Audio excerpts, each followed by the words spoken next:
Es posible que alguna vez hayas escuchado sobre el diezmo aquí o en casa. Y yo aclaro siempre. Por una banda de granujas, de sinvergüenzas y canallas y vividores del evangelio, yo nunca voy a dejar de enseñar lo que es verdad. Porque yo tuve que luchar con el prejuicio. Uy, van a pensar que quieres sacar de dinero a la gente. Por una culpa de unos cuantos sinvergüenzas que son vividores del evangelio y timadores, yo no voy a dejar de predicar la verdad. Así que no me voy a disculpar por comunicar lo que la Escritura enseña acerca de la ofrenda, los diezmos y las primicias, porque si me resulta para mí y me lo quedo para mí, es como tener la cura para el cáncer, ver que te estás muriendo de metástasis y no te digo nada. Aclaro otra vez, yo no tengo vela en este entierro. Yo no vivo ni los diezmos ni de la ofrenda. Vivo de mi oficio y de mi profesión, gracias a Dios. Esto para que pongas tus finanzas en orden, es por tu bien y no por el mío. Hasta ahí estamos. Nuestras finanzas son la forma de hacerle saber a Dios que Él es primero en nuestras vidas. Es eso nada más, es una cuestión de corazón. No es del diezmo, las ofrendas, de qué se trata. Es dar a Dios el honor y el agradecimiento por todo lo que nos da. No se trata de porcentajes, de prioridades. Se trata de poner a Dios primero en nuestras vidas. Hoy quiero comenzar con la historia de un famoso multimillonario, un magnate que vive en Silicon Valley.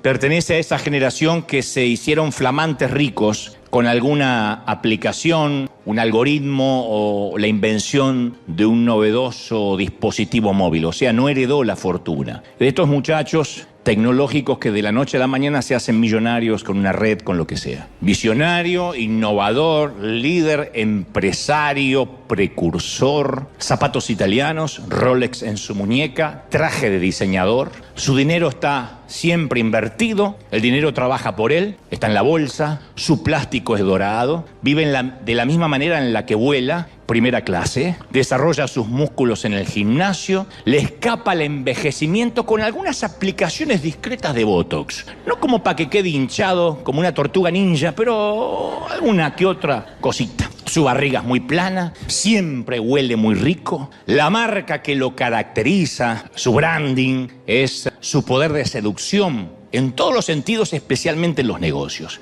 Es seguro, es un tipo que sabe dónde va y dónde piensa llegar mañana. Forma parte de la nueva generación de empresarios y domina las 3 P del mundo empresarial: prosperidad, posteridad y poder. Dicen que son las 3 P que se deben dominar en el mundo de los negocios. Hasta hoy al caballero la vida le ha resultado medianamente fácil y llevadera, pero ahora tiene una pregunta. Y para alguien tan acostumbrado a dar órdenes, le resulta incómodo tener que solicitar la ayuda del hijo de un carpintero. Para un hombre de su nivel, solicitar consejo de un burdo campesino no constituye un procedimiento común. No es algo para lo cual él esté acostumbrado. Desde luego, va a preguntar de igual modo. Así que se acerca y le pregunta: maestro, ¿qué tengo que hacer yo para obtener la vida eterna? El tipo tiene todo, pero quiere estar seguro si además va a tener vida eterna. Y su forma de expresar la pregunta deja en claro su sistema errado de creencias. Piensa que puede conseguir vida eterna del mismo modo que obtiene todos los demás, mediante su poder económico. En otras palabras, está diciendo: ¿qué debo hacer yo, maestro? Vamos al grano, dame un precio y ya. Si no lo puedo pagar yo aquí ahora, te mando un cheque con mi abogado. Y la respuesta de Jesús intenta hacerlo reflexionar. Le dice: si quieres la vida eterna, asegúrate de obedecer todos los mandamientos. Y el muchacho dice: exactamente cuáles, mientras saca una tablet para hacer algunas anotaciones. ¿Cuáles? Jesús le dice: bueno, no mates, no cometas adulterio, no robes, no digas falso testimonio, honra a tu padre y a tu madre, y ama a tu prójimo como a ti mismo. Fantástico, dice el joven. Muy bien, extraordinario. El joven piensa: asesinato, a ver, si hay que liquidar a alguien, hay gente que se ocupa siempre del trabajo sucio. Yo no tengo que hacerlo. Así que no cuenta como que yo lo asesiné. Adulterio, no, nada que no haría cualquier joven de mi edad. Y además los caballeros no tenemos memoria. Robos, alguna que otra extorsión, pero negocios, nada personal. Falso testimonio, no que recuerde. Aparte, mi abogado habla por mí. Honra a tu padre y a tu madre. Sí, yo los visito para el día del padre y el día de la madre, siempre. Ama a tu prójimo como a ti mismo. Sí, yo pago muy bien a mi gente, así que eso de alguna manera es amarlo. Así que lo mira Jesús y dice: mira, he cumplido todos. Es más, ahora que lo pienso, de hecho, los he cumplido desde niño. Y fanfarronea un poco, se engancha así el pulgar en el cinturón, que esto es muy de argentino. Y dice: ¿queda algún otro mandamiento para mí, maestro? Pero era Jesús quien va al grano. Dice: sí, se me ocurre uno más. Si quieres ser perfecto, anda, vende todo lo que tienes, dáselo a los pobres y amontonarás, acumularás tesoros en el cielo. Al tipo le agarra un ataque de caspa, de locura, de desesperación. Y la declaración deja al joven consternado y a los discípulos perplejos. Entonces se preguntan los discípulos, ¿y entonces quién se va a salvar así? Porque el muchacho se fue triste, porque no estaba dispuesto a hacer eso. Y la respuesta de Jesús deja a todos los oyentes en estado de shock. Dice, para los hombres es imposible que se salven por sí mismos. No dice improbable, no dice no es tan factible, ni siquiera dice que será difícil, dice es imposible, no hay oportunidad, no hay esperanza, es imposible. Es por eso que el joven rico pensó que lo único que lo separaba del cielo era un pago con la tarjeta de crédito. Y tenía sentido para él. Uno trabaja duro, paga lo que debe y listo, es libre. Jesús dice, no, de ninguna manera. Porque lo que tú necesitas cuesta mucho más de lo que tú puedes pagar, de lo que puedes costear. Entonces no era el dinero lo que estorbaba al joven rico, sino su autosuficiencia.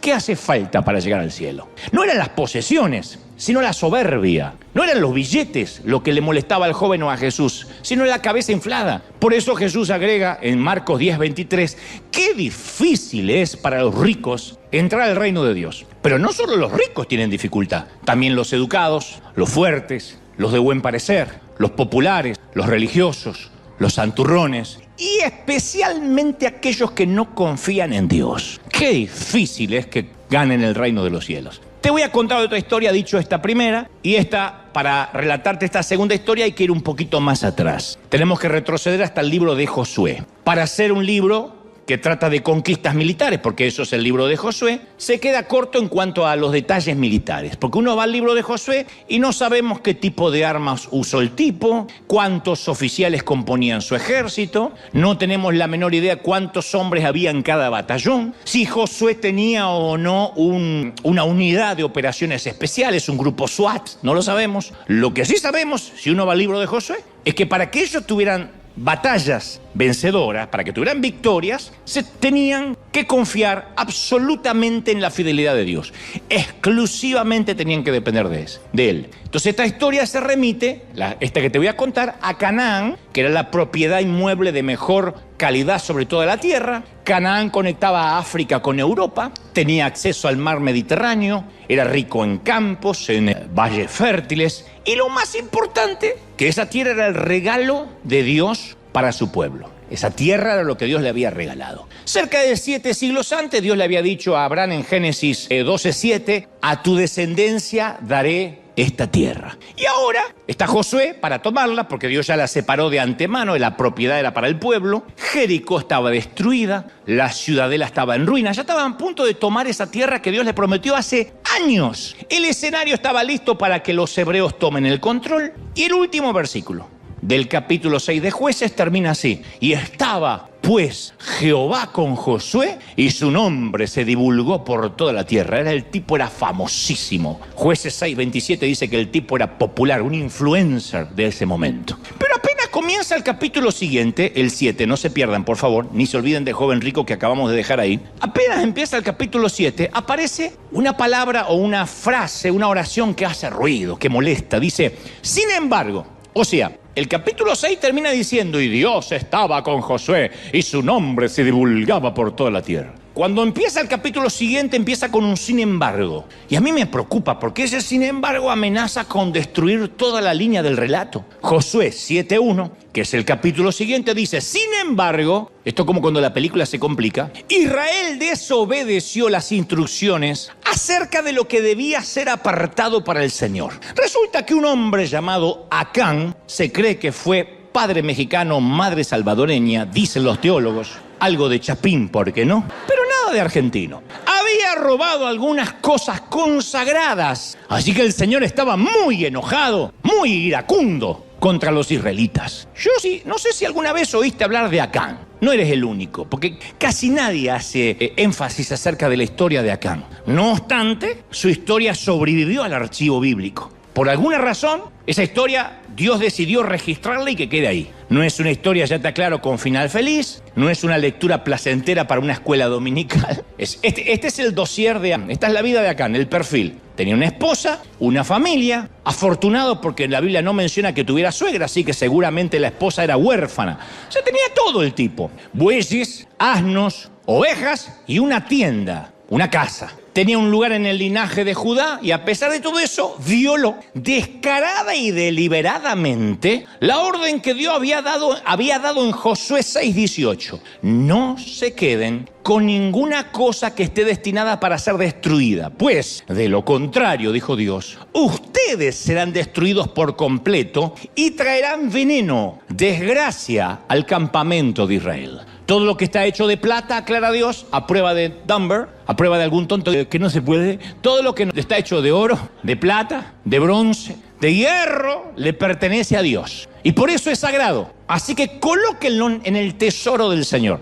Una orden que en un ratito te voy a explicar por qué Dios la dio. Entonces las instrucciones eran claras. No se hagan collares con el oro. Tomen la ciudad, pero no hagan medallas con el bronce. Nada de regalos, nada de chucherías, nada de joyas, nada de bijú de Jericó, nada de billutería, nada. Dios tenía muchas esperanzas para este pueblo hebreo, porque a través de ellos descendería el Mesías. De manera que necesitaba que confiaran en Él y solo en Él. ¿Apoyarse en los propios recursos? No, definitivamente no. Dios tenía que ser suficiente. Aún en el desierto nunca le faltó nada. No solo les dio alimento, sino también ropa, buena salud. Hay una ocasión donde Moisés les dice, durante estos 40 años no se te gastó la ropa que llevabas puesta, ni se te hincharon los pies, Deuteronomio 8:4. En el desierto nunca se escuchó, tengo que remojar mis pies en sal de higuera porque no doy más, mirá los juanetes que tengo. Este loco los tiene dando vueltas hace años. Nadie dijo, no lo puedo creer, se volvió a rasgar mi túnica. ¿Dónde la compraste? En Ross, Marte, descuento para jubilado. No, estoy harto de estas sandalias viejas, se me mete la tierra. Desde que salimos de Egipto, la misma sandalia, nunca. O sea que desocupados estaban los podiatras, los sastres, los zapateros. No tenían trabajo, ni una ampolla, ni un juanete, unos pies que eran para besarlos, lindos. Dios cuidó de ellos. ¿Y cuál era el secreto para seguir confiando en Dios y que Dios los cuidara? Recordar la fidelidad de Dios todo el tiempo. Dios quería que registraran su fidelidad en las biografías, que para seguir confiando en Él cada vez que le agarraba la duda, recordaran cómo Dios los había sacado de la esclavitud y los había cuidado. Antes de mirar hacia adelante, hacia Jericó, tenían que mirar hacia atrás, hacia el Jordán, hacia Egipto y ver qué Dios hizo en su pasado. Esa era la manera de ser agradecidos. No ha cambiado hasta el día de hoy. Yo creo que después del 2020, después de la pandemia, que fue mundial, la vivió todo el mundo, fue un virus equitativo y socialista, no hay nadie que pueda decir, no, yo no tengo nada por qué agradecer. Si sobreviviste y estás hablando, sí tienes que agradecer. Sobreviviste. Uno mira hacia atrás o no, y se da cuenta de la fidelidad de Dios. Yo recuerdo una cosa más sencilla que un virus. Yo recuerdo que hace unos años, hago los mensajes los días sábados, siempre, para tenerlo fresco, para recordarlo. Me gusta hacerlo los días sábados, a excepción de que esté arriba de un avión y tengo que hacerlo en un avión, pero también lo hago un día sábado.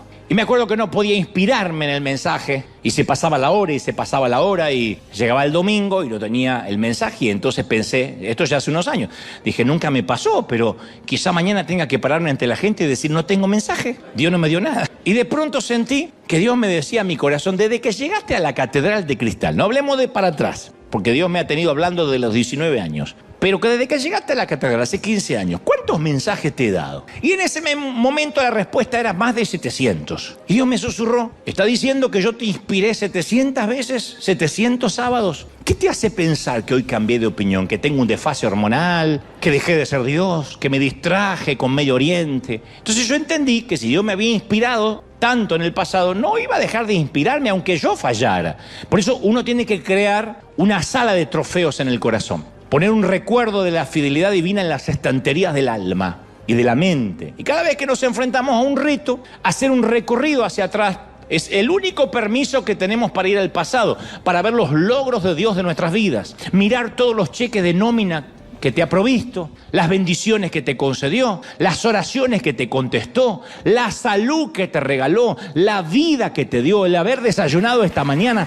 Eso ya uno se pone agradecido, ¿no? Como David, que antes de pelear contra Goliat, recuerda cómo Dios lo libró con el oso y el león. Entonces uno tiene que hacer frente al futuro revisitando el pasado. No podemos marchar a Jericó mientras no hayamos recordado el Jordán. Y entre paréntesis, esto no viene al caso, pero te lo voy a regalar por la misma ofrenda. Te voy a dar un consejo que no me estás pidiendo. No te obsesiones con el Goliat o con el diablo. No necesitamos ser especialistas en las jerarquías del infierno. No tenemos que perder tiempo estudiando al diablo. Hay gente que le encanta estudiar al diablo. No le des a Satanás, no le des a ese baboso ni un momento de tu día. Es cierto que existe un enemigo, pero lo más fácil cuando hay un desafío es contemplar a Cristo. Allá afuera hay guerra, pero la guerra ya fue ganada y Colosenses 2:15 dice: de esa manera destruyó a los gobernantes, a las autoridades espirituales, ¿sí o no? Los avergonzó públicamente en la victoria de la cruz. Alguien tiene que celebrar por eso. Ya está vencido, ¿sí o no? Bueno, volvamos a la historia de los hebreos. Dios quería que los hebreos confiaran en Él, solo en Él. ¿Dudan? Miren hacia atrás. Así como los libré, los voy a seguir librando. Así como no se le gastaron las sandalias, así no se le van a gastar en el futuro. Él sabía lo que iba a pasar si los soldados tomaban tesoros de la ciudad de Jericó. Dejarían de confiar en él y comenzarían a confiar en los tesoros. Eran beduinos, nómadas. Eran gitanos que les iba a deslumbrar el oro. Dios sabía que los brazaletes, los anillos, las joyas los iban a enloquecer. Y los hebreos no estaban preparados para un botín como ese. Habían sido concebidos, habían nacido en el desierto. Tenían el alimento y tenían vestimenta, nada más. Y dijeron: esto van a ver el oro y se van a perder. Esto van a cruzar la frontera y van a decir: quiero el sueño americano, el sueño de Jericó. Y Acán fue la prueba de eso. Este tipo, padre mexicano, madre salvadoreña, abuelo nicaragüense, abuela tica,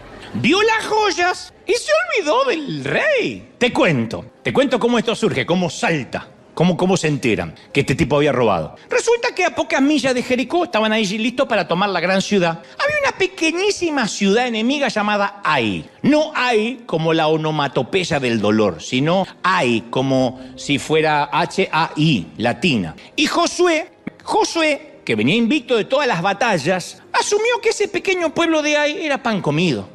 Ellos venían ganando todo, eran como Argentina en el último mundial.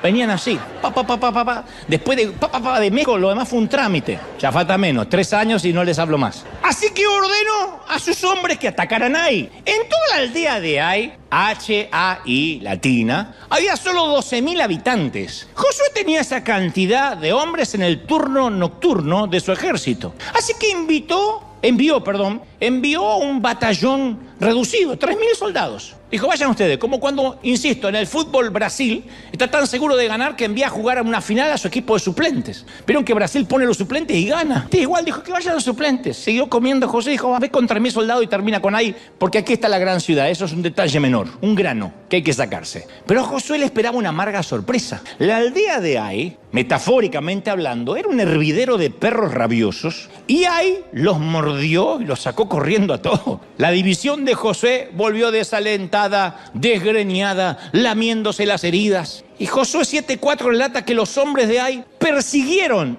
a los israelitas desde la puerta de la ciudad hasta las canteras y mataron como a 36 hebreos que iban en retirada por la ladera. Y los israelitas quedaron paralizados del miedo y la valentía de ellos se desvaneció. Un grupito así lo sacaron rajando. Entonces los valientes de Josué se escondieron bajo las mantas y empezaron a temblar. Y Josué no sabía qué pensar. Habían ganado todas las batallas con grandes ejércitos, viendo una racha de victorias, invicto, imbatible, invulnerable. Y ahora nuestro héroe tiene una crisis. Rasga sus vestiduras el tipo, se postra en tierra y dice: ¡ah, Señor Jehová, qué pasa! Ojalá nos hubiésemos quedado del otro lado del Jordán. Y empieza a llorar como la Llorona de México. Empieza a llorar. Y el Señor lo reta a Josué. Le dice: levántate, cabezón. Bueno, el cabezón tal vez no lo dijo, pero lo pondría yo. ¿Por qué estás ahí con tu rostro en tierra? Perdieron porque Israel ha roto mi pacto, ha pecado. Robaron lo que les ordené que apartaran para mí. Y no solo lo robaron, Josué, sino que los tipos mintieron, lo escondieron, todo lo que robaron entre sus pertenencias. Por esa razón los israelitas huyeron derrotados por sus enemigos por un pueblito así. Porque yo no los voy a proteger más hasta que no encuentres a la rata. Eso también lo acabo de agregar, pero para que suene más cinematográfico. No es que Ai era una ciudad formidable, sino que el campamento hebreo estaba envenenado. Había una manzana podrida en el cajón. Había corrupción bajo el colchón de alguien. Así que por instrucción divina, Josué hace una inspección, una redada sorpresa onda migra, de tribu en tribu, de familia en familia, hasta que Acán se quebró y confesó. Los tesoros estaban escondidos bajo su tienda. Acán confesó: es cierto, he pecado contra el Dios de Israel. Lo que pasa es que entre el botín vi un hermoso manto de Babilonia, 200 monedas de plata, una barra de oro que pesaba más de medio kilo, y lo deseaba tanto que lo tomé. Está todo enterrado bajo mi carpa, dijo el tipo. La plata la enterré aún más profundo, más que las otras pertenencias. El tipo había caminado como los otros soldados entre las ruinas, una ciudad caída, escombros por todas partes, conquista completa, todo el botín de la ciudad ahí, al aire, sin protección, el oro, la vestimenta fina, todo el mundo lo vio. Los demás soldados lo vieron, recordaron el mandato de Dios y siguieron, continuaron su camino. Pero cuando Acán, como tenía sangre hispana, pensó que nadie lo estaba mirando, redujo el paso y dijo: vayan, que voy a hacer pis. Miró a la derecha y a la izquierda, vio un hermoso manto de Babilonia, 200 monedas de plata, una barra de oro que pesaba más de medio kilo, y los tomó. Los metió en la bolsa. El tipo quería un plan de retiro, un as bajo la manga para la familia. A ver si un día Dios dejaba de bendecirlos, él por lo menos tenía un seguro. Sin importar la explicación, Acán no confió en Dios. No confió en la capacidad de Dios para proveer. Así que violó el juramento de Dios. Tomó el tesoro, se lo llevó a su tienda, involucró a su familia en el engaño, porque para ponerlo bajo la tienda tuvieron que levantar el colchón todos. Y el juicio fue inmediato, el castigo fue severo. Acán y su familia fueron ejecutados públicamente, sus posesiones fueron quemadas, se levantó un monumento de advertencia al pueblo, y esta historia queda registrada aquí. Es triste, macabra, maquiavélica, pero es una advertencia solemne para nosotros. Dios es muy celoso, no con el dinero, sino con nuestra confianza. Él no la pide, Él no la sugiere, Él no la recomienda, Él la exige. Su mensaje es muy claro: confía en mí y solo en mí. En eso Dios es celoso. No hace una escena de celos como un hombre o una mujer despechada. Es celoso por la confianza. Entonces yo pregunto hoy, ¿qué revelaría una búsqueda en nuestra tienda personal hoy, una redada? ¿Y si Dios ahora hiciera una inspección sorpresa en nuestro corazón? ¿Qué encontraría Dios si hiciese una redada sobre nuestras prioridades? Pregunta: ¿podría Dios ahora mismo entrar a tu corazón y al mío y hacer una fiscalización, una requisa o una auditoría de cómo está nuestro alma? Nuestra alma, ¿cómo está? Pablo le dijo a Timoteo: a los ricos de este mundo, mándales que no sean arrogantes, que no pongan su esperanza en las riquezas, que son inseguras, que pongan la confianza en Dios, que provee de todo para que lo disfrutemos. Primera de Tesalonicenses 6:17. Entonces, ahora, los ricos de este mundo somos nosotros. No está hablando exclusivamente de Elon Musk, Jeff Bezos o el joven rico que fue a cuestionarle al Señor cómo comprar la vida eterna. No, si tienes educación suficiente, como para entender lo que estoy diciendo ahora, aquí en casa, suficientes recursos como para haber llegado aquí a la arena, o tienes internet para verme por un dispositivo, calificas como una persona próspera. No hay problema con eso. La prosperidad es la consecuencia de la fidelidad. Uno es fiel y prospera. Pero la adoración al dinero es muy difícil de identificar. No hace falta ser rico para adorar el dinero. Una persona puede gastar muchísimo y salir con un montón de bolsas así del mall porque cree que eso lo hace sentir seguro. Y otra persona puede ser austera y ahorra, no come huevo para no tirar la cáscara, es devota de la Virgen del Codo por la misma razón, por tener seguridad. No gastemos, a ver si después nos quedamos sin plata. Es la misma patología, la conducta es antagónica. Uno gasta raudales, el otro no gasta nada. La conducta es antagónica, están en las antípodas. Es la misma patología, lo mismo. Si ambas personas están usando el dinero para sentirse seguras y en control, es la misma patología, la misma enfermedad. Por eso la avaricia es un pecado difícil de autodetectar. Nadie dice yo soy un avaro, porque la avaricia es intrínsecamente engañosa. El dinero puede ser una toxina para el alma y no nos damos cuenta. Y nuestra cultura materialista no ayuda. Y ni te cuento a los hispanos que vivimos en los Estados Unidos. La cultura no nos ayuda. Los que han venido para acá, en su mayoría, no todos, no vinieron a adorar a Dios, no vinieron en busca de una mejor iglesia, vinieron a hacer dinero, lo cual no está mal. El tema es que con solo respirar ese aire de nuestra sociedad materialista, de alguna u otra forma todos luchamos con ese problema en mayor o menor medida. Y Jesús no fue ambiguo con respecto a la avaricia. Dijo, ninguno puede servir a dos señores, porque aborrecerá a uno y amará al otro, estimará a uno y menospreciará al otro. No podéis servir a Dios y a las riquezas. Lo dijo en Mateo 6:24. No se puede. O uno o el otro. Pablo no dijo que los ricos se sintieran mal o culpables por su riqueza. Dijo, tengan cuidado, porque es engañoso. Hasta ahí lo que te cuento en la primera parte de la historia de Acán. Jesús en otro momento, en Lucas 12:16, dice que les refiere una parábola, una metáfora para que todo el mundo entienda. Dice, la heredad de un hombre rico había producido mucho. Y él pensaba diciendo para sí mismo, ¿qué haré? Porque no tengo dónde guardar tanta riqueza, tantos frutos. Ya sé, voy a derribar mis graneros, edificaré mayores graneros, guardaré todos mis frutos, mis bienes, y diré a mi alma, ahora sí, descansa, que tienes muchos bienes acumulados, ya tienes dinero en el banco, ya tienes dinero acumulado para la universidad hasta de tus nietos, repósate, come, bebe, regocíjate, cómprate un buen Malbec argentino, si no puedes darte ese lujo, un tequila y ya. Pero Dios le dijo, necio,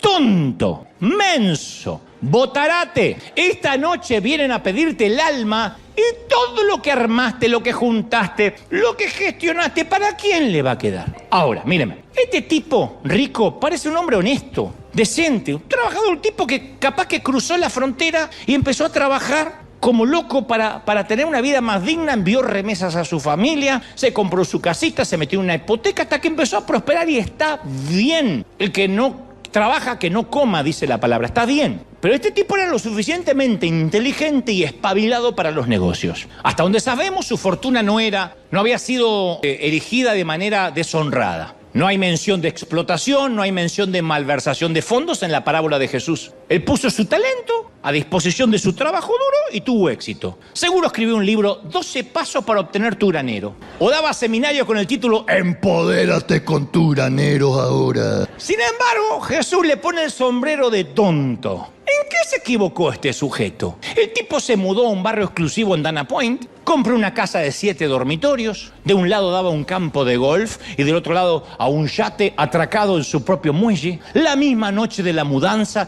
se sirvió una copa de champán Dom Perignon. Me alegro que ninguno sepa la marca porque son gente, hablarles de Reina Valera, hablarles de Biblia Internacional y no de vinos porque esta gente es muy espiritual y me encanta. Se sumergió en un jacuzzi y cuando llevaba 10 minutos entre las burbujas del champán y el jacuzzi, le agarró un infarto masivo y se despertó en la presencia de Dios, que por cierto no estaba impresionado ni con su mansión, ni con sus burbujas, ni con su Dom Perignon. Necio, esta noche vinieron a pedirte tu alma y ¿para quién quedó todo lo que hiciste? O sea, el error del tipo no fue que hizo planes, sino que esos planes no incluían a Dios. Jesús no criticó nunca las riquezas del hombre, sino su arrogancia. Igual que el primer tipo que fue a ver a Jesús y le dijo, ¿qué tengo que hacer para comprar la vida eterna? No criticó la presencia de metas personales, sino la ausencia de Dios en esas metas. La acumulación de riquezas o el pensar que puedo meter algo bajo mi tienda, como Acán, es una defensa ante el miedo. Y si Dios me deja de bendecir, ¿qué hago? Y si me enfermo, ¿quién me paga el hospital? Entonces afirmamos que confiamos en Dios, pero el miedo a perder el empleo,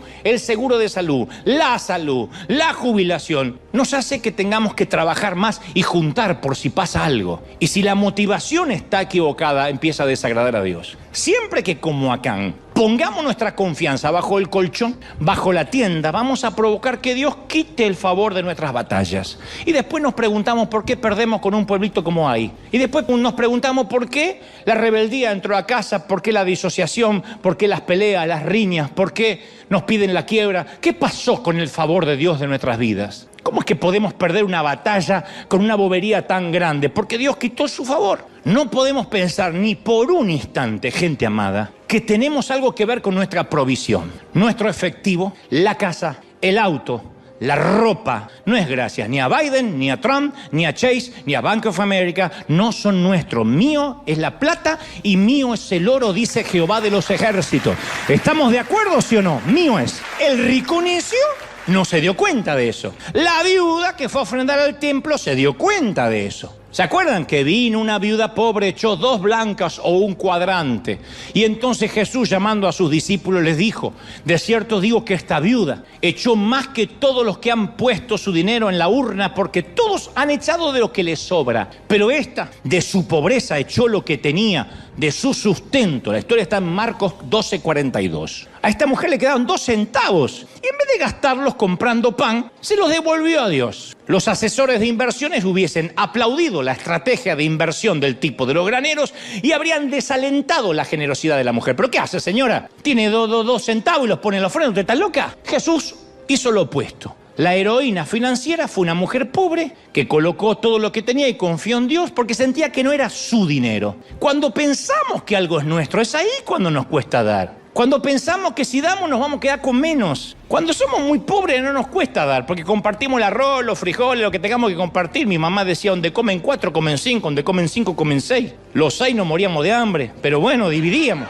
Yo pasé toda la infancia con hambre. Yo vivía con hambre. Me levantaba con hambre, me acostaba con hambre. Yo vivía con hambre. Hambre y diarrea, hambre y diarrea, hambre y diarrea, porque tomábamos agua del grifo, porque era un desastre. Así que por eso era flaco, era peso lástima, pero vivíamos con hambre. Pero mamá decía, hay comida para todos. Si éramos pobres, ¿qué íbamos a mendigar? ¿Qué íbamos a mezquinar? Mucho menos. Siempre me acuerdo cuando una vez se me acercó un caballero, no voy a decir dónde ni cuándo, por si el caballero me está viendo, y dijo, quiero que ores porque hay un juicio trabado y una demanda millonaria que yo hice. Ya le dije a Dios que si hace que yo lo gane, voy a dar más de la mitad a la iglesia. Era para que yo dijera, ¿cuándo? ¿Cómo? Y yo le digo, ¿y vos repartís algo del dinero que tenés ahora? Digo, diezmás, ofrendás para alguna causa, algún individuo. Me dice, no, en este momento no, estoy esperando cobrar. ¿Y qué te hace pensar que vas a ser generoso con lo que vas a ganar de una demanda si no sos generoso con lo que ganas ahora? Porque solemos pensar que la razón por la cual no somos generosos es porque ahora estamos muy ajustados, porque debemos mucho y no ganamos mucho como para dar. Y pensamos, cuando gane más, voy a ser más generoso. El problema es que el principio no opera así. En todas las iglesias, incluyendo esta, te voy a correr la cortina de la administración, las personas de salarios más bajos dan un porcentaje más alto de sus ingresos que las ricas, siempre. Todo lo que podemos hacer nosotros de haber mandado en 3 años 30 millones de dólares al resto del mundo ha sido con gente trabajadora con salarios bajos que da mucho, que más recibe y más da. No es porque tenemos muchos millonarios, no porque tenemos narcotraficantes. Ahora, mientras más recibimos, más sube nuestro nivel de gastos, como te digo siempre, más se nos hace difícil ser generosos. Si no podemos ser generosos con lo que tenemos ahora, nunca vamos a ser generosos con más. Y Dios lo sabe. Ustedes dicen, ¿y Dios está interesado en la plata? No, está interesado en nuestros corazones, gente. La Biblia dice, Dios no ve como el hombre ve. El hombre mira la apariencia exterior. ¿El Señor qué mira? El cuore, dirían los italianos. El Señor tira cuore. ¿Nunca escucharon un tano predicar? Parece que te está mandando al infierno siempre, pero el tano siempre grita, Dios te amo. Sí, me entrego. Dios está interesado en el... Saludo para todo el italiano que está mirando del otro lado. Sé que está mirando esto y que vamos a mandar los ofrenda en un ratito. Dios continúa inspeccionando nuestros corazones para ver si realmente le pertenecen. Por eso le dijo al joven, vende todo. No porque el dinero que tenía el tipo sea malo, si con el dinero se encienden las luces de Camboya, se alimentan los niños de Uganda. El dinero no es malo, sino que quería probar el estado de su corazón. ¿Qué tanto confiaba en Dios? Así que es muy importante aclarar esta pregunta. ¿Quién o qué ocupa nuestro primer lugar en nuestro corazón? ¿Qué ocupa nuestra prioridad en el corazón ya? Porque esa es la prueba que Acán y el joven rico de la primera historia no superaron. La pregunta es, ¿Dios de verdad es primero en nuestras vidas? Porque si no habremos perdido el tiempo los domingos acá. 2 horas de nuestros domingos las habremos perdido. La Biblia dice en Proverbios 3:9, honra al Señor, conocen el versículo, honra al Señor con tus bienes, con las primicias de tus cosechas, así tus graneros se van a reventar, tus bodegas van a rebosar de vino. Y quiero contarte ahora, sí, porque ya estamos para entender por qué Dios quiso los tesoros, por qué fue tan severo con Acán. El tipo confesó, sí, me guardé los tesoros. ¿Por qué Dios fue tan severo? ¿Por qué lo mandó liquidar? O en otras palabras, ¿qué? ¿Dios necesitaba el oro de Jericó? ¿De verdad? ¿El dueño del oro y de la plata? Te voy a decir la razón. Jericó fue la primera ciudad que ellos conquistaron, así que Jericó era la primicia de la tierra prometida. Era lo primero. Dios no le dijo que conquistaran primero 10 ciudades y que luego le dieran una de esas ciudades a él. Dios le mandó que le dieran todo lo de la primera, y después que lo hicieran, él dijo que se podían quedar con los bienes del resto de las ciudades que conquistaran. Así es como funciona el principio. Dar lo primero a Dios hace que lo demás sea bendecido. Dios le dijo a los israelitas que lo honraran con la primera ciudad. Entonces yo les voy a ayudar a conquistar el resto de las ciudades y se pueden quedar con el botín del resto de las ciudades. Y hasta que Josué no sacó la manzana podrida, la manzana pútrida que deshonraba a Dios, ellos no iban a poder conquistar ninguna otra ciudad. El que tenga oídos, que oiga. Hasta que no sacaran la manzana, no iban a poder. ¿Me siguen, sí o no? Ahora, es posible que alguna vez hayas escuchado sobre el diezmo aquí o en casa. Y yo aclaro siempre, por una banda de granujas, por una banda de sinvergüenzas y canallas y vividores del evangelio, yo nunca voy a dejar de enseñar lo que es verdad. Porque yo tuve que luchar con el prejuicio. Uy, van a pensar que quieres sacar de dinero a la gente. Por una culpa de unos cuantos sinvergüenzas que son vividores del evangelio y timadores, yo no voy a dejar de predicar la verdad. Así que no me voy a disculpar por comunicar lo que la Escritura enseña acerca de la ofrenda, los diezmos y las primicias, porque si me resulta para mí y me lo quedo para mí, es como tener la cura para el cáncer, ver que te estás muriendo de metástasis y no te digo nada. Aclaro otra vez, yo no tengo vela en este entierro. Yo no vivo ni de los diezmos ni de la ofrenda. Vivo de mi oficio y de mi profesión, gracias a Dios. Ni a mí, ni a River nos beneficia en un solo centavo. Esto para que pongas tus finanzas en orden, es por tu bien y no por el mío. Hasta ahí estamos. El que se levante ahora y se va a quedar feo, así que quédense. Nuestras finanzas son la forma de hacerle saber a Dios que Él es primero en nuestras vidas. Es eso nada más, es una cuestión de corazón. No es del diezmo, las ofrendas, de qué se trata. Es dar a Dios el honor y el agradecimiento por todo lo que nos da. No se trata de porcentajes, de prioridades. Se trata de poner a Dios primero en nuestras vidas. En eso Dios es súper, ultra, mega, archi, mega, macro celoso. Dios siempre estuvo interesado en saber si Él es primero en nuestros corazones. Es por eso que Dios siempre ha estado interesado en las primicias, en el primogénito. Él quiere ver qué está primero en nuestros corazones. Siempre, siempre. No quiere estar segundo, no quiere estar tercero. Darlo primero a Dios hace que el resto sea bendecido. Entonces, cuando Él dice que diezmemos, que ofrendemos, es dar siempre la primera parte, no la última. Dios dijo, cuando los hebreos tengan ovejas y las ovejas tengan sus corderos, denme el primer cordero a mí. ¿De verdad Dios va a querer un cordero, Él que los puede crear? Dios no dijo, deja que las ovejas tengan unos 10, 12 corderos y después me das uno que te sobra. Dios dijo, me dan el primero. ¿Por qué el primero? Porque se necesita fe para dar el primero. Se necesita mucha fe para dar el 10%. Tienes que creer que va a venir otro 90%. Diezmar se trata de dar la primera décima a Dios. Si alguien dice, no, yo una vez que pago todo y si me queda doy el diezmo, no pongas un peso más porque lo estás tirando. Dar el último 10%, en lugar de dar el primer 10%, pagar gastos antes de ofrendar, es decir, bueno, primero me voy a asegurar que tengo lo que necesito. Después, si me llega a sobrar algo, Dios, te voy a honrar. ¿De verdad eso es honrar? En cambio, cuando le damos las primicias, estamos diciendo, Señor, la fe está puesta en ti. No se me gastaron nunca las sandalias, nunca se me rompieron los vestidos. Estamos diciendo, quiero darte a ti primero, tú eres lo primero en todas las áreas de mi vida. Entonces el dinero siempre nos va a poner a prueba, siempre, siempre, siempre. Por eso Jesús dijo, ¿dónde está tu tesoro? En Mateo 6:21, ¿qué está? El corazón. ¿Cómo encontramos con GPS el corazón de una persona? ¿Y dónde está el tesoro? En otras palabras, Dios dijo, el dinero está ligado al corazón. No hay otra forma. Entonces, cada vez que inesperadamente recibimos dinero, siempre tenemos la oportunidad de poner a Dios primero. Recibimos algo extra, ¿qué es lo que se nos pasa por la cabeza? ¿De verdad le voy a dar a Dios primero? Porque esto extra tuvo que haber venido de Dios. Entonces, dar es una forma de reconocer que Él es el que nos dio ese dinero extra, porque en el fondo solemos sufrir de amnesia espiritual. Decir, Señor, necesito pagar esta deuda, me llegó el desalojo, ayúdame, no me deja dormir en paz. Y Dios responde esa oración, te dice, te voy a mandar el dinero para pagar esa deuda. Y ni siquiera damos el diezmo de eso. ¿Viste qué rápido que nos olvidamos que Dios es quien cubrió esa necesidad? Entonces, cuando damos, estamos comunicándole a Dios que estamos conscientes que ese dinero vino de Él. Y si nos dio la fuerza para ir a trabajar, es que esa salud vino de Él. Porque mañana Dios nos cierra el grifito así del oxígeno y quedamos como pececito boqueando en el 2020 y se acabó la fuerza para trabajar. Ahora, esto no es ley, esto es amor. Esto es expresar gratitud y amor a Dios. Entonces, cuando estamos en aprieto, Dios dice, está bien, yo te voy a bendecir. Eres un administrador pésimo. Yo sé que hay cosas que no están bien en tu vida, mijo, pero yo soy tu padre y te voy a bendecir. Y te amo, cabezón.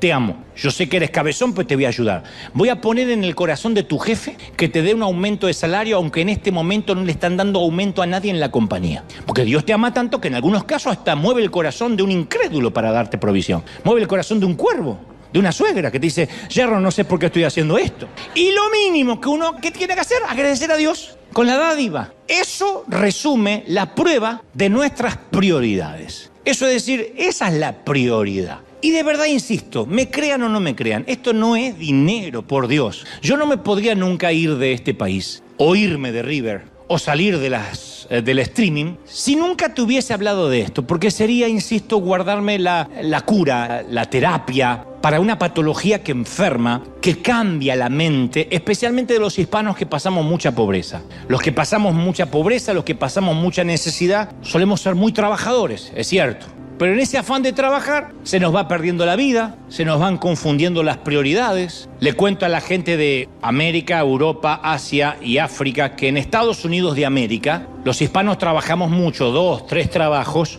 y los pastores hispanos me cuentan que cuando a un miembro le sale un empleo donde le pagan unos dolaritos más, no duda en ningún momento en abandonar su iglesia y mudarse de ciudad porque allá me pagan más. Y no es por una gran oportunidad millonaria, a veces son por unos pocos dólares. Porque la prioridad no es ni congregarse, ni la familia de Dios, ni la iglesia, ni la oración, es donde me pagan. ¿Está mal el dinero? No, está mal la idolatría al dinero. Y si te cuesta digerir lo que Jesús le dijo al joven rico, o lo duro que fue con Acán y su familia, cuando te describa el día del juicio final se te va a atorar la garganta. Mateo 7:22 dice que en el día del juicio muchos me dirán, Señor, predicamos en tu nombre echamos fuera demonios, realizamos milagros en tu nombre. Sorprendente, esta gente está delante de Dios jactándose de sí mismos. Ha sonado la gran trompeta y ellos están haciendo sonar la propia. En lugar de cantar alabanzas a Dios, cantan sus propias alabanzas. En lugar de adorar a Dios, leen sus hojas de vida, sus currículums vitae. Cuando debieran estar mudos, hablan los tipos. Están en presencia misma del rey y se jactan de ellos, ¿de verdad? ¿Qué cosa es peor, la arrogancia o la ceguera?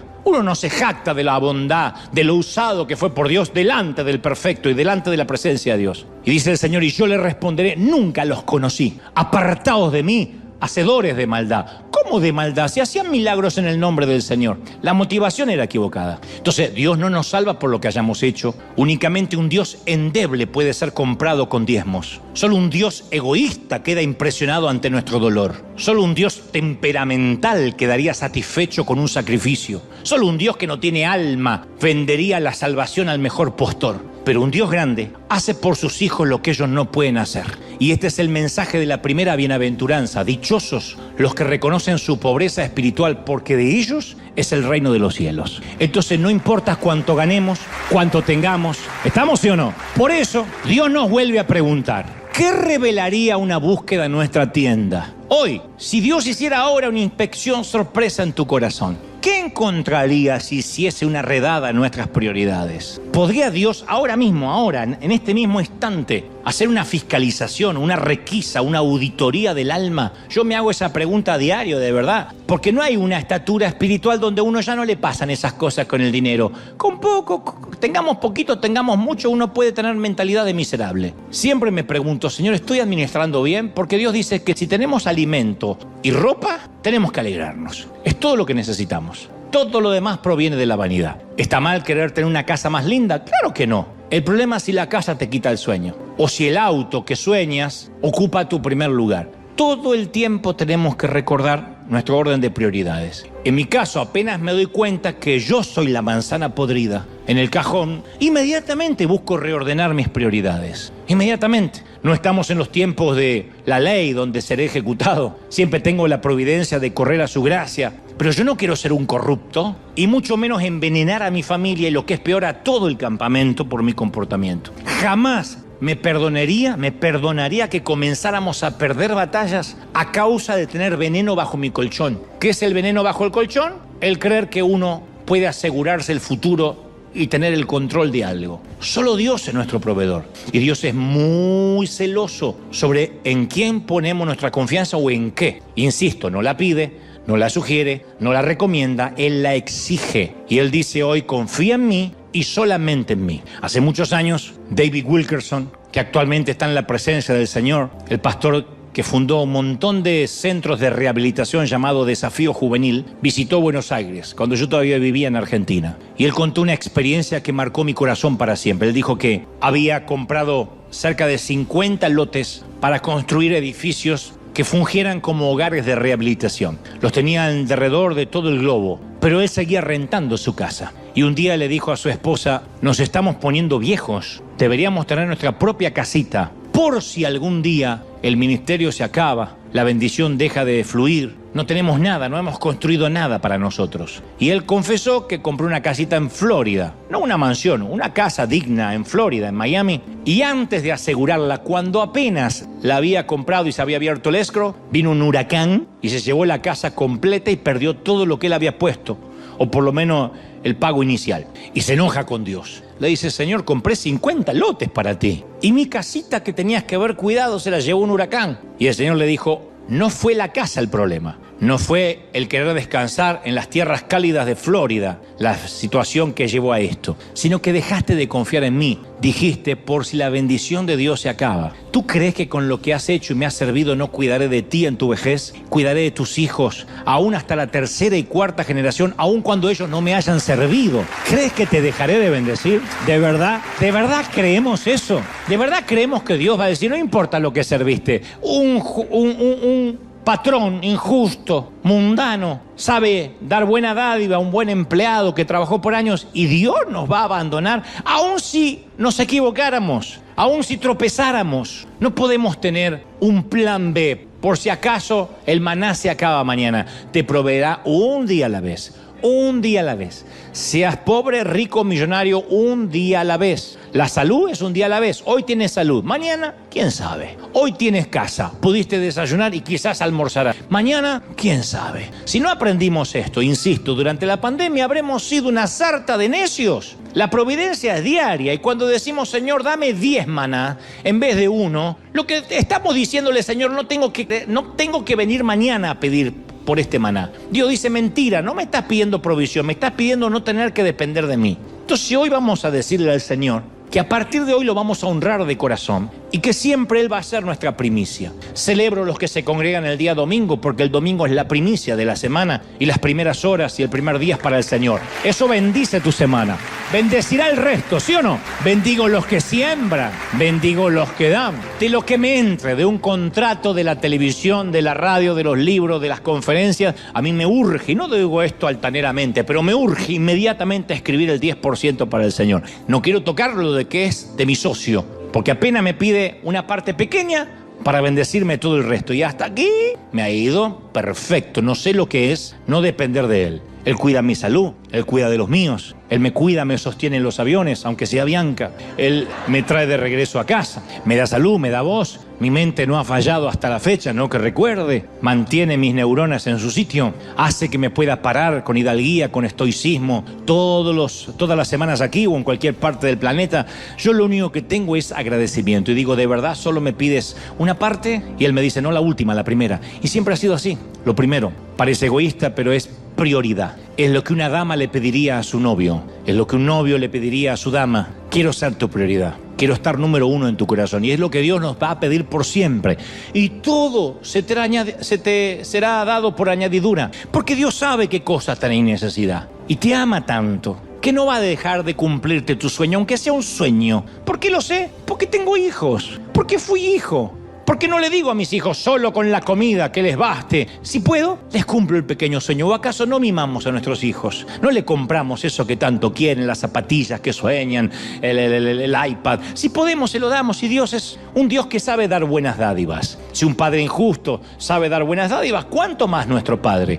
Pero no con la motivación equivocada. Si hay una manzana podrida en nuestro corazón, pondrá pútrido todo el cajón. Dios nos libre, Dios nos guarde y nos permita siempre ser un canal de bendición para el resto del mundo y ser este río que no se detenga nunca. Vamos a celebrar al Rey de Reyes. Vamos, si quieres, ponte de pie y dale un aplauso grandioso al Señor de Señores, al Rey de Reyes. Agradece por esta palabra que llega a nuestros corazones. ¡Aleluya! Te digo algo antes despedirnos del resto del mundo. ¿Sabes lo que me gusta a mí de cuando Dios nos habla? De que a veces nos hace llorar, a veces nos hace reír mucho y a veces nos habla duro. Pero uno puede ver que es el menú, la dieta que Dios nos da. Necesitamos ambas, o todo. Necesitamos una dieta balanceada de carbohidratos, de proteínas. Y este es un mensaje que es necesario. La ofrenda de River es cuantiosa. Siempre estamos pensando cómo enviar más al resto del mundo. No surge por necesidad, surge porque Dios me dijo, enséñales lo que yo te enseñé. Por las buenas, para que ninguno de ustedes pierda batallas allá afuera. Para que ninguno salga a la vida y se encuentre con que un pequeño pueblito te liquide. No te lo mereces. Has trabajado muy duro, mijo. Hijo, hija, has trabajado muy duro como para perder una batalla, para que una quiebra, para que te arrebaten la casa, para que vivas endeudado, para que las letras pequeñas de la tarjeta de crédito te coman, para que vivas para pagar en vez de vivir para ganar. No te lo mereces. Y el secreto no es pedir un nuevo empleo, no es pedir un nuevo crédito. El secreto no es un nuevo presidente, no es un republicano al poder. El secreto siempre, siempre, aquí o en cualquier parte del mundo, es poner a Dios en nuestra vida como prioridad en todo lo que hagamos. Prueba de hacer una oración cada mañana, leer la Biblia cada mañana en ayunas, prueba de buscar a Dios apenas te levantes, antes de escuchar las noticias, prueba de poner una alabanza en el automóvil. Si lo pones como prioridad en todas las cosas, tu vida hace un giro de 180 grados. De verdad resulta que Él sea lo primero en la vida. Que no quepa la menor duda que estés listo para una requisa sorpresa en cualquier momento. Que en cualquier momento digas, ¿cómo está tu corazón? Perfecto. Que alguien pueda observar tu chequera y veas en dónde se va la prioridad de tu dinero. Y entonces sabrás que estás, entre comillas, condenado a la bendición. Estarás condenado al éxito divino, porque eso te va a llevar a puertas abiertas, a cielos abiertos. Alguien tiene que creerlo, díganme amén. ¿Lo cree de verdad? Vamos ahora, levanta las manos al cielo. Padre, gracias por este momento. Levanta las manos al cielo, vamos a orar juntos. Padre, gracias por este momento. He transmitido lo que creo me has dicho que diga. He dicho, Señor, a tu pueblo, esta palabra que sé que surge de tu corazón. Y tú me has dicho, diles que quitaré toda carga, todo oprobio, todo lo que afecta, todo lo que nos les deja ser felices, prósperos, bendecidos. Señor, yo creo que ahora se desata, pero no esa prosperidad mágica, esos pactos ridículos. Se desata la obediencia, y en la obediencia hay prosperidad, y en la obediencia hay bendición. Yo voy a pelear las batallas por ti, dice el Señor. Yo pelearé, yo te defenderé. Hay gente aquí que necesita que Dios la defienda. Hay gente que no sabe cómo defenderse, porque aún los abogados, aún los que te quieren ayudar, los contadores, no saben qué hacer. Dice el Señor, ven a mí, hoy búscame, y yo voy a hacer que tus finanzas estén en orden, que tu corazón esté en orden. Quita la manzana pútrida del cajón, dice el Señor. Quita lo podrido, porque yo no bendeciré si hay veneno bajo el colchón. Quita el veneno y vendrá bendición sobre tu campamento. Y como pastor hoy me paro en la brecha entre los vivos y los muertos. Como Moisés me paro en la brecha de River Church, River Arena, y digo, Señor, con la autoridad que me has dado, quito cualquier manzana pútrida del cajón. Quito todo anatema, todo espíritu de robo, todo espíritu de disensión, todo espíritu de egoísmo, espíritu de mezquindad, y desato ahora tu bendición. Vamos, los que tengan el bautismo del Espíritu, intercedan como convenga ahora. Comienza a clamar ahora al Señor. Dile, Señor, has hablado, nos has bendecido. Dios habla de primicias en la salud, en las finanzas, en el corazón, en el alma, en la mente, en el espíritu. Sopla, Dios. Sopla sobre nosotros, desata sobre nosotros tu gloria en mayor medida, más,